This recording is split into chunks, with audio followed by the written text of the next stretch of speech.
আসসালামু আলাইকুম রহমতুল্লাহি ওবরাকাত।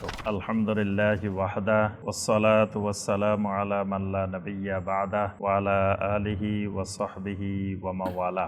সম্মানিত ভাই ও বোনেরা, আমাদের ধারাবাহিক এই মাজলিসে যে কিতাব থেকে আমাদের হালাকা চলতেছে, দার্স চলতেছে, কিতাবটি বিশ্ববিখ্যাত অত্যন্ত গুরুত্বপূর্ণ একটি কিতাব।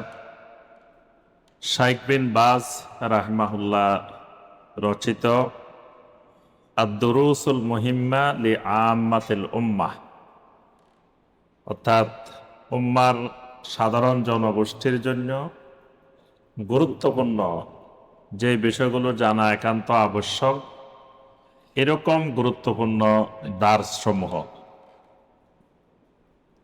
ইতিপূর্বে আমরা অনেকগুলো বিষয় এই কিতাব থেকে আমরা আলোচনা করেছি। আজকে যেই পর্বে আমরা আলোচনা করব, এই পর্বের বিষয়বস্তু হলো আকসামুশ শিরক।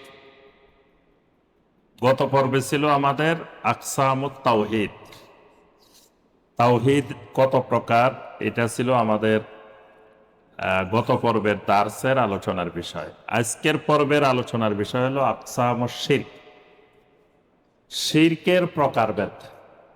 শিরক কত প্রকার, কি কি, এগুলো হলো আজকের আমাদের আলোচনার বিষয়।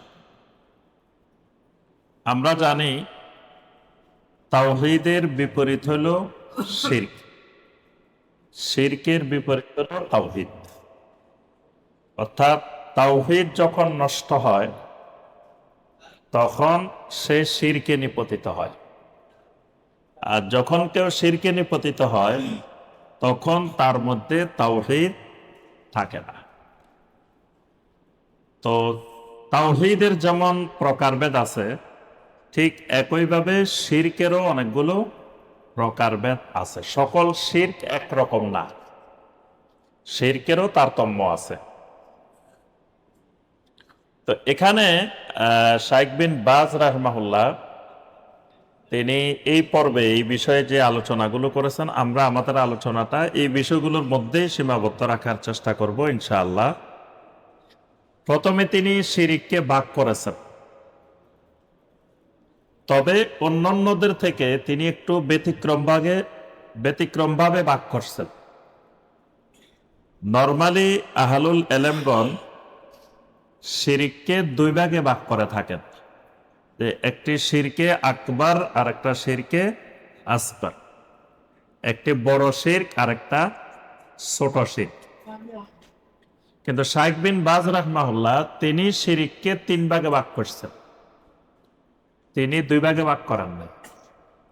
তিনি ভাগটা অন্যভাবে করছেন। তিনি করছেন শিরকে আকবার, শিরকে আসগর, শিরকে খফি। তো কোন আহলুল ইলম ওই শিরকে খফিটাকে শিরকে আসগরের মধ্যে, ছোট শিরকের মধ্যে অন্তর্ভুক্ত করছেন, কিন্তু তিনি এটার মধ্যে অন্তর্ভুক্ত করেন নাই। তিনি শিরকে খফিটাকে আলাদা করছেন এবং আলাদা করে তিনি বলছেন যে শিরকে খফিটা সবসময় ছোট শিরিক হয় না, এটা বড় শিরিকের মধ্যেও হইতে পারে শিরকে খফি, ছোট শিরিকের মধ্যেও শিরকে খফি হইতে পারে। মানে তিনি আবার ভাগ করছেন যে শিরকে আকবর দুই ধরনের হইতে পারে, একটা শিরকে জলি, একটা শিরকে খফি। শিরকে আসগর আবার দুইভাবে হইতে পারে, একটা শিরকে জলি, একটা শিরকে খফি। মানে কথাটা বুঝতে পারছেন কি? আমার এই পর্যন্ত কথাটা সবাই বুঝছেন? বুঝতে বলেন যে বুঝছি, না বুঝতে বলেন যে বুঝিনি। পরীক্ষার দিকে মনোযোগ দিই, পরীক্ষাও মনোযোগ দিয়ে দেন। পরীক্ষা তো মাত্র 20টা প্রশ্ন, 20 সেকেন্ডের কাজ শেষ হয়ে যাবে। আর গত আলোচনা যারা মনোযোগ দিয়ে শুনছেন তাদের জন্য 1 মিনিটের কাজ। মনোযোগ দিয়ে আলোচনা না শুনলে ওই অনেকের জন্য কঠিন হবে, কারণ এই প্রশ্নগুলো তো সব গত আলোচনার মধ্যে থেকে। এখানে আমরা যে কথাটা বলছি, যাদের উত্তর হয়েছে তারা জমা দিয়ে দেন, জমা দিয়ে আমরা এই দিকে মনোনিবেশ করেন। যাদেরগুলো হয়েছে নিয়ে নাও। হ্যাঁ, তো আমরা যে কথাটা বলছিলাম যে নরমালি শিরিক দুই ভাগে ভাগ করে, সব কিতাবে দেখবেন যে শিরিক কয় প্রকার, দুই প্রকার, একটা শিরকে আকবর, একটা শিরকে আসগর, মানে বড় শিরিক আর ছোট শিরিক। তো শাইখ বিন বাজ রাহিমাহুল্লাহ, আমরা যে কিতাব থেকে দার্স দিচ্ছি এটা তো শাইখ বিন বাজ রাহিমাহুল্লাহর কিতাব। তো তিনি বলছেন যে না, শিরিক তিন প্রকার: শিরকে আকবর, শিরকে আসগর, শিরকে খফি। খফি মানে কি? গোপন, গোপন শিরিক। শিরকে আকবর বড় শিরিক, শিরকে আসগর ছোট শিরিক, শিরকে খফি গোপন শিরিক। এখন অন্যরা যারা দুই ভাগে ভাগ করছেন, শিরকে আকবর আর শিরকে আসগর, বড় শিরিক আর ছোট শিরিক, তারা এই শিরকে খফিটাকে তারা ওই শিরকে আসগরের মধ্যে অন্তর্ভুক্ত করছেন, যে গোপন শিরিকটা ছোট শিরিক। শাইখ বিন বাজ রাহিমাহুল্লাহ বলছেন না, এটা ঠিক না।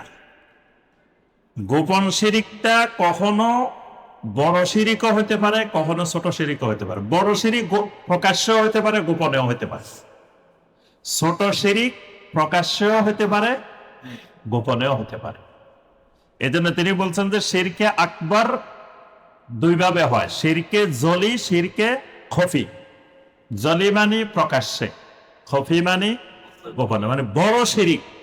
কিন্তু বড় শিরিকটা প্রকাশ্যেও কেউ বড় শিরিক করতে পারে, আবার গোপনে গোপনেও বড় শিরিক করতে পারে। যেমন মুনাফেকেরা শিরিক করত, কিন্তু মুনাফেকদের শিরিকটা ছিল গোপনে। তো মুনাফেকদের এই শিরিককে ছোট শিরিক, এটা ছোট শিরিক না, এটা বড় শিরিক। তাহলে মানে ছোট শিরিক যে শিরিকে খফি ছোট শিরিক, এই কথাটা তিনি বলছেন যে এটা ঠিক না। গোপন শিরিক এটা বড় হতে পারে, ছোট হতে পারে। এজন্য তিনি শিরিককে প্রথমে ভাগ করছেন তিন ভাগে: শিরকে আকবর, শিরকে আসগর, শিরকে খফি। আমাদের পরীক্ষা যদি আসে যে শিরিক কত প্রকার, এই আলোকে উত্তর দিতে হবে। কিন্তু মানে আমরা যে বই থেকে পড়তেছি এই বইয়ের আলোকে উত্তর হবে। দুই প্রকার লিখলে ভুল হবে, উত্তর হবে কয় প্রকার। আগের প্রশ্ন কিন্তু আউট হয়ে যাচ্ছে, এই প্রশ্ন আসতে পারে। তাই যদি আসে শিরিক কত প্রকার, উত্তর হবে তিন প্রকার। কি কি? শিরকে আকবর, শিরকে আসগর, শিরকে খফি, তিন ভাগে ভাগ করা হবে। এরপরে তিনি এখানে দুটা জিনিস ব্যাখ্যা করছেন যে শিরকে আকবর করলে কি ক্ষতি হয়। কোন ব্যক্তি যদি শিরকে আকবর করে তার ক্ষতিটা কি, মানে এর মন্দ পরিণতিটা কি, এর ক্ষতিকর দিকগুলা কি, এটা তিনি আলোচনা করেছেন। এবং তিনি এখানে কয়েকটা উদাহরণ দিয়েছেন বড় শিরকের। এরপরে ছোট শিরিক কাকে বলে সেই ব্যাপারে আলোচনা করেছেন। এরপরে শিরকে খফি কাকে বলে সেটা আলোচনা করেছেন। আজকের এই আলোচনা হবে মূলত এই বিষয়গুলা কেন্দ্রিক আলোচ্য বিষয়। প্রথমে আসি আমরা, তাওহীদ কত প্রকার, কি কি? তো এখানে প্রথম বলা হচ্ছে যে তাওহীদের বিভক্তির, তাওহীদের প্রকারের দৃষ্টিভঙ্গিতে শিরিকও তিন প্রকার। মানে এটা আবার আরেকটা দৃষ্টিভঙ্গির ভাগ, সেটা হলো তাওহীদ তিন প্রকার। তাওহীদের দৃষ্টিতে আবার শিরিকও কয় প্রকার? তিন প্রকার। যেমন ধরো তাওহীদুর রুবুবিয়্যাহ, এটার বিপরীতে শিরকুন ফির রুবুবিয়্যাহ। তাওহীদুল উলুহিয়্যাহ, তাওহীদুল উলুহিয়্যার বিপরীতে শিরকুন ফিল উলুহিয়্যাহ। তাওহীদুল আসমা ওয়াস সিফাত, এটার বিপরীতে শিরকুন ফিল আসমা ওয়াস সিফাত। শিরকে আকবর, আবার এর মধ্যে শিরকে আসগরও হতে পারে। মানে এই দৃষ্টিভঙ্গিতে কোন কোন আহলুল ইলম বলছেন যে তাওহীদের বিপরীতে শিরিক তিন প্রকার। যদি এইভাবে আপনাকে বলা হয় যে তাওহীদের দৃষ্টিভঙ্গিতে শিরিক কয় প্রকার, তখন কিন্তু শিরকে আকবর, শিরকে আসগর, শিরকে খফি হবে না। তখন হবে কি? তিন প্রকার, দোনোটাই তিন প্রকার। কিন্তু এটা হবে তখন শিরিক ফিল রুবুবিয়্যাহ, শিরিক ফিল উলুহিয়্যাহ, শিরিক ফিল আসমা ওয়াস সিফাত। তো তাওহীদ তিন প্রকার, তাহলে 3 প্রকারের ভিতরে তো শিরিক হতে পারে। রুবুবিয়্যতের ক্ষেত্রে শিরিক হতে পারে, আবার উলুহিয়তের ক্ষেত্রে শিরিক হতে পারে, আসমা ওয়া সিফাতের ক্ষেত্রেও শিরিক হতে পারে। তবে এই তিনটার ক্ষেত্রে যতগুলো শিরিক হয়, এই শিরিকগুলো আবার 3 রকমের হতে পারে। ওইটাই শিরকে আকবর, শিরকে আসগর, শিরকে খফি। মানে রুবুবিয়্যতের শিরিক, রুবুবিয়্যতের শিরিক 3 ধরনের হতে পারে। শিরকে আকবরও হতে পারে রুবুবিয়্যতের ক্ষেত্রে, শিরকে আসগরও হতে পারে, আবার শিরকে খফিও। যেমন একটা উদাহরণ দিই, শিরকে রুবুবিয়্যতের ক্ষেত্রে কিভাবে 3 শিরিক হতে পারে। রুবুবিয়্যতের ক্ষেত্রে যে আল্লাহ রাব্বুল আলামিন আমাদের একমাত্র রব। তো রব মানে কি? রব মানে তিনি সবকিছুর সৃষ্টি একমাত্র তার, মালিকানা একমাত্র তার, পরিচালনা একমাত্র তার। এখন একজন ব্যক্তি বলল যে না, যে আমাদের গাউস কুতুবেরা আল্লাহর সাথে পৃথিবী পরিচালনায় অংশগ্রহণ করে। মানে আল্লাহ পৃথিবী পরিচালনা করতে গেলে আমাদের গাউস কুতুবদের পরামর্শ নেই। হ্যাঁ, প্রথম আসমানে ডাকে, অথবা আফ্রিকা জঙ্গলে মিটিং হয়, বিভিন্ন জায়গায় ডেকে নিয়ে যায়। হ্যাঁ, তো এই যে এটা শিরিক হয়েছে, এই শিরিকটা শিরকে আকবর, এটা বড় শিরিক। কারণ আল্লাহ সুবহানাহু ওয়া তাআলা আল্লাহর পৃথিবী পরিচালনায় কারো পরামর্শ গ্রহণ করে না, কারোর সাথে পরামর্শ নেন না। এরপরে আল্লাহ সুবহানাহু ওয়া তাআলা কোন মানুষকে পৃথিবী পরিচালনার কোন দায়িত্ব আল্লাহ রাব্বুল আলামিন দেন না। তাহলে এটা বড় শিরিক হয়েছে। আচ্ছা, আরেকটা ছোট শিরিক হতে পারে। ছোট শিরিক কি রকম? যে আপনি বললেন যে যে এই আমার আসমানেও একজন রব আছে, জমিনেও একজন রব আছে। আপনি কথাটা বললেন যে আমার আসমানেও একজন রব আছে, জমিনেও একজন রব আছে। ধরেন একজন গোলাম, যে গোলাম, তো গোলামের মালিক যিনি, তিনি তো রব, তিনিও কিন্তু শাব্দিক অর্থে রব, তাকেও রব বলা হয়। তো এখন সে বলতেছে যে আমার আসমানেও একজন রব আছে, জমিনেও একজন রব আছে। এই যে আসমানে জমিনে রব বলার কারণে তার এটা বড় শিরিক হয় নাই, কিন্তু কথাটা ছোট শিরিক হয়েছে। রুবুবিয়্যতের ক্ষেত্রে ছোট শিরিক, কারণ জমিনে তার রব আছে, কথাটা তো ঠিক আছে, তার একটা মালিক আছে, কিন্তু আল্লাহর সাথে সম্পৃক্ত করে কখনো বলা যাবে না। যদি কেউ বলে উপরে আল্লাহ আছে, নিচে তুমি আছো, আমার উপরে আল্লাহ, নিচে আমার ছেলেটা, এটাও শিরিক হয়েছে। এটাও রুবুবিয়্যতের ক্ষেত্রে শিরিক হয়েছে, আল্লাহ রুবুবিয়্যতের ক্ষেত্রে শিরিক, কিন্তু শিরিকটা বড় শিরিক হয়নি, এটা ছোট শিরিক হয়েছে। এটার কারণে সে কাফের হয়ে যায়নি, কিন্তু সে গুনাহ করছে, সে শিরিক করছে। কথাটা এবার বুঝে আসছে? মানে রুবুবিয়্যতের ক্ষেত্রে বড় শিরিকও হতে পারে, আবার রুবুবিয়্যতের ক্ষেত্রে ছোট শিরিকও হতে পারে, আবার রুবুবিয়্যতের ক্ষেত্রে গোপন শিরিকও হতে পারে। গোপন শিরিক কিরকম? যেমন ধরেন সলাতের, আমি সলাত আদায় করতেছি কার জন্য? একমাত্র আল্লাহর জন্য, কিন্তু মনে মনে আমার আরেকটা উদ্দেশ্য আছে। সলাত আল্লাহর জন্য আদায় করতেছি, ঠিক আছে, কিন্তু যখন মানুষ আমাকে দেখতেছে তখন আমি খুব সুন্দর করে সলাত আদায় করতেছি, কিন্তু যখন কেউ দেখে না তখন আমার সলাতের অবস্থা কিন্তু আরেক রকম হয়ে যায়। দেখেন ঘরের মধ্যে অনেকে সলাত আদায় করে, গায়ের মধ্যে কিছু দেয় না, একবারে গেঞ্জিও গায়ে দেয় না, একবারে এমনি সলাত আদায় করে ফেলতেছে। আবার মসজিদে আসে সলাত আদায় করতেছে, সবার সামনে খুব সুন্দর করে সলাত আদায় করতেছে। দুইটাই তো আল্লাহর সামনে দাঁড়াইছে, তাহলে আল্লাহর সামনে দাঁড়ানোর ক্ষেত্রে 2 রকম হয়ে গেছে না? তাহলে এটাও এক ধরনের শিরিক হয়েছে, যে মানুষ যখন দেখতেছে তখন আমার অবস্থা একরকম, মানুষ যখন দেখতেছে না তখন আমার অবস্থা আরেক রকম। এবং এবারে আমি হজে থাকাকালীন আমার কাছে একটা প্রশ্ন আসছে যে আপনার একজন আমাদের সালাফেরা, একজন তাবেঈ, প্রখ্যাত তাবেঈ, তিনি বলছেন যে মানুষের ভয়ে কোনো কিছু ছেড়ে দেওয়া, মানুষের ভয়ে আপনি কিছু না করতে পারা, মানে আল্লাহর ইবাদত মানুষের ভয়ে করতেছেন না, এটাও শিরকে খফি। একজন এটা সালাফেরা এটাকেও শিরকে খফি হিসাবে গণ্য করছেন।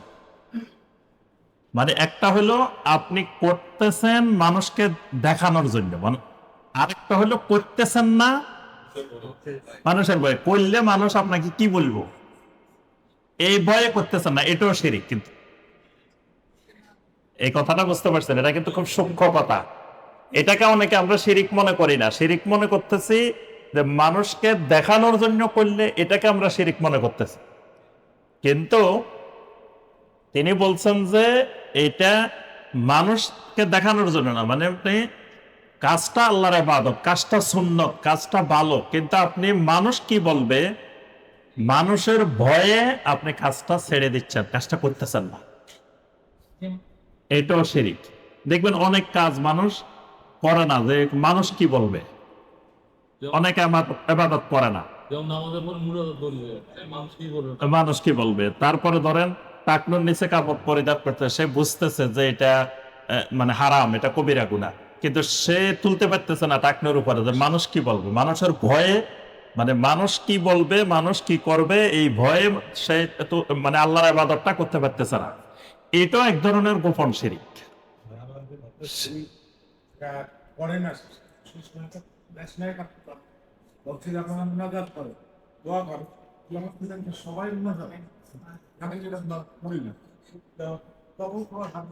না, সেটা করতেছেন না তো আপনি।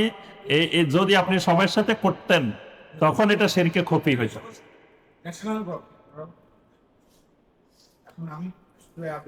ঠিক আছে, মানে যদি নরমালি তো সেটা করাটা বেদাত।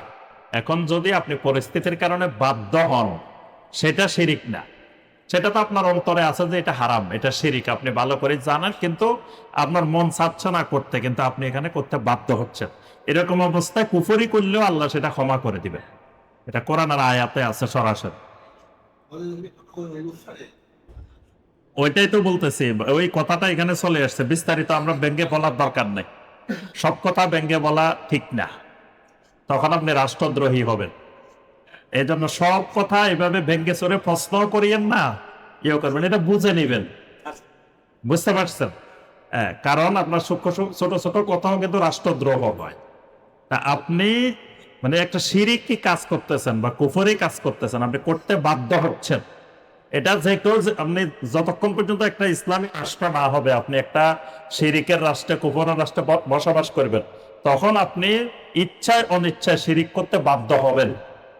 না হয় আপনি সব ছেড়ে দিয়ে ঘরে বসে থাকতে হবে। যদি আপনি বলেন না আমি একটা শিরিকও করবো না, কুফরও করবো না, কিছুর সাথে জড়িত হবে না, তা আপনি চাকরি বাকরিও করা যাবে না, ব্যবসা বাণিজ্য করা যাবে না, আপনি ঘরে বসে থাকবেন, কৃষি কাজ করবেন, বাস আর কিছু করবেন না, তাহলে আপনি শিরিকও করা লাগবে না, কুফরিও করা লাগবে না। এই জন্য আল্লাহ রাসূল সাল্লাল্লাহু আলাইহি ওয়াসাল্লাম বলছেন কিয়ামতের আগে এমন এক পরিস্থিতি তৈরি হবে, যখন ঈমান হারানোর জন্য মানুষ তাকে চাপ দিবে, বাধ্য করবে, তখন সেই ঈমান রক্ষা করার জন্য একটা ছাগল নিয়ে পাহাড়ে চলে যাবে, পাহাড়ে জঙ্গলে চলে যাবে। কারণ সে তখন ছাগলটা নিয়ে যাবে, ছাগল চড়াইবো, ছাগলের দুধ খাই জীবন যাপন করবো, আর আল্লাহর ইবাদত করবো। তার শিরিকও করা লাগবে না, কুফরিও করা লাগবে। কিন্তু আপনি যদি দেশে বসবাস করতে হয়, চাকরি বাকরি করতে হয়, তারপরে আপনি ব্যবসা বাণিজ্য করতে হয়, বা বিভিন্ন কিছুর সাথে জড়িত হয়, আপনি ইচ্ছা অনিচ্ছায় অনেক শিরিক কুফর করা লাগবেই। তো এই যেগুলো আমরা মূলনীতিটা জেনে রাখলে আপনি হবে যে আপনি যদি বাধ্য হন, আপনার মন চাচ্ছে না, আপনি জানেন এটা শিরিক, এটা কুফর, কিন্তু আপনি এখানে বাধ্য হয়ে গেছে, স্বেচ্ছায় করতেছেন না। ধরেন এখানে আপনি ফুল দিতে যাবেন, আপনি না গেলেও চলে, কিন্তু আপনি খুব খুশি মনে আগ্রহ নিয়ে সবার আগে দৌড়ায় যাইতেছেন, এটা আল্লাহ ক্ষমা করবে না। কিন্তু এমন পদে আপনি আছেন যেখানে যাওয়া আপনি বাধ্য, না গেলে আপনি রাষ্ট্রদ্রোহ করছেন, রাষ্ট্রবিরোধী কাজ করছেন, এখানে আপনি যাওয়া লাগবেই, সেটা আল্লাহ ক্ষমা করে দিন। এই মাসালা মনে রাখলেই হবে। আপনি এই এক মাসালা দিয়ে কয়েকশো মাসালা আপনি নিজেই বের করে ফেলতে পারবেন। তা আমরা যে কথাটা বলছিলাম যে এই মানে শিরকে রুবুবিয়তের শিরিক, ঠিক একইভাবে উলুহিয়তের শিরিক, একইভাবে আসমা ওয়াস সিফাতের শিরিক। এটা একই ধরনের ভিতরে তিন ধরনের শিরিকও হতে পারে।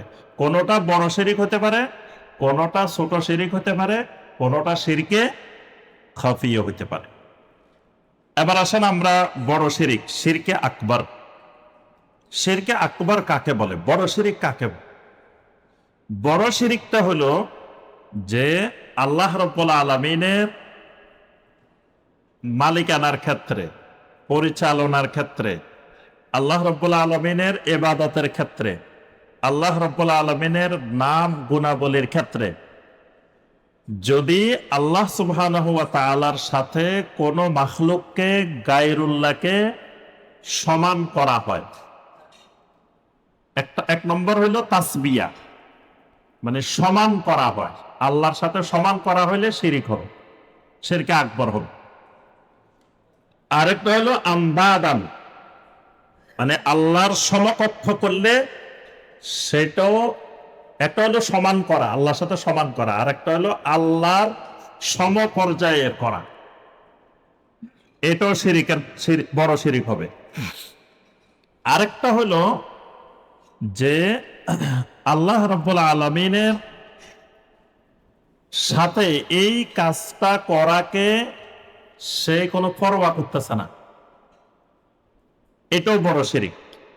মানে আল্লাহ সুবহানাহু ওয়া তাআলার এই তিন প্রকার যে তাওহীদ আল্লাহর জন্য নির্দিষ্ট, এই তাওহীদগুলোর ভিতরে যে কোনো গায়রে মাখলুককে, মানে যে কোনো মাখলুককে, আল্লাহর যে কোনো মাখলুককে আল্লাহর সমান করা, মূল কথা আল্লাহর সমান করা, বা আল্লাহর সমান না করলেও আল্লাহর সাথে সম্পৃক্ত করা, দুইটাই শিরকে আকবর। আল্লাহর সমপর্যায়ের করলেও শিরকে আকবর হবে, আবার আল্লাহ সুবহানাহু ওয়া তাআলা সমপর্যায় করলাম না কিন্তু আল্লাহর সাথে সম্পৃক্ত করে নিলাম, দুইটাই হবে শিরকে আকবর, মানে এটা বড় শিরিক হবে। এই বড় শিরকের ব্যাপারে আমরা কয়েকটা আয়াত দেখলে আমরা বুঝতে পারবো যে বড় শিরিকটা কি ধরনের। সূরা আল বাকারার 165 নম্বর আয়াত, আল্লাহ পাক বলেন, ওয়া মিনান নাসি মান ইয়াত্তাখিযু মিন দুনিল্লাহি আনদাদান ইউহিব্বুনাহুম কাহুব্বিল্লাহ। মানুষের মধ্যে এমন কিছু মানুষ আছে, মান ইয়াত্তাখিযু মিন দুনিল্লাহ, যারা আল্লাহ ব্যতীত অন্যদেরকে আন্দাদান, আল্লাহর সমকক্ষ হিসেবে গ্রহণ করে, ইউহিব্বুনাহুম কাহুব্বিল্লাহ, তাদেরকে এমন ভাবে মহব্বত করে আল্লাহর ভালোবাসার মতো, আল্লাহর ভালোবাসার মতো তাদেরকে ভালোবাসে। তাহলে এটাকে আল্লাহ পাক শিরকে আকবর, বড় শিরিক হিসাবে উল্লেখ করছেন, এটা একটা বড় শিরিক। তো বড় শিরিকটা কি? মানে আপনি আল্লাহর পরে কোন একজনকে এমন ভাবে মহব্বত করা শুরু করছেন, কোন মানুষকে বা কোনো ফেরেশতাকে বা কোনো অলিয়া উলিয়াকে বা কোনো গাছকে বা কোনো মাছকে বা কোনো যে কোনো জিনিসকে এমন মহব্বত, যেরকম মহব্বত আল্লাহর হওয়া দরকার, আল্লাহর প্রতি হওয়া দরকার। মানে একজন আপনার সামনে আল্লাহকে গালি দিছে কিন্তু আপনার তো খারাপ লাগে না, কিন্তু আপনার পীর সাহেবের গালি দিছে, আপনার খুব খারাপ লাগছে, তাহলে বোঝা গেল আল্লাহর চেয়ে আপনার পীর সাহেব বড়। আল্লাহর চেয়ে কে বড় হয়ে গেছে? পীর সাহেব বড় হয়ে গেছে। এটা শিরিক হয়ে গেছে, শিরকে আকবর। মানে আপনি পীর সাহেবকে এত মহব্বত করছেন যেটা আল্লাহকে করা দরকার। আল্লাহ রসুলকে গালি দিছে, আপনার তেমন কিছু অনুভব হয়নি, কিন্তু আপনার ইমাম আবু হানিফা রাহমাহুল্লাহকে গালি দিছে, আপনার কাছে খুবই খারাপ লাগছে। রাসূলের হাদিসের বিরুদ্ধে কথা বলছে, আপনার কাছে খারাপ লাগে নাই, কিন্তু ইমাম আবু হানিফা রাহমাহুল্লাহর একটা মাসালার বিরুদ্ধে কথা বলছে, আপনার খুব খারাপ লাগছে। তাহলে রাসূলের চেয়ে ইমাম আবু হানিফাকে আপনি বেশি মহব্বত করে ফেলছেন।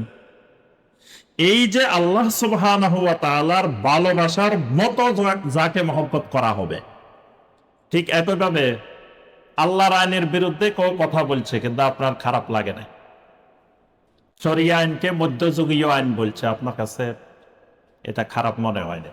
শরিয়া আইনকে মোল্লাতন্ত্র বলছে, এটা আপনার কাছে কোনো খারাপ মনে হয় নাই।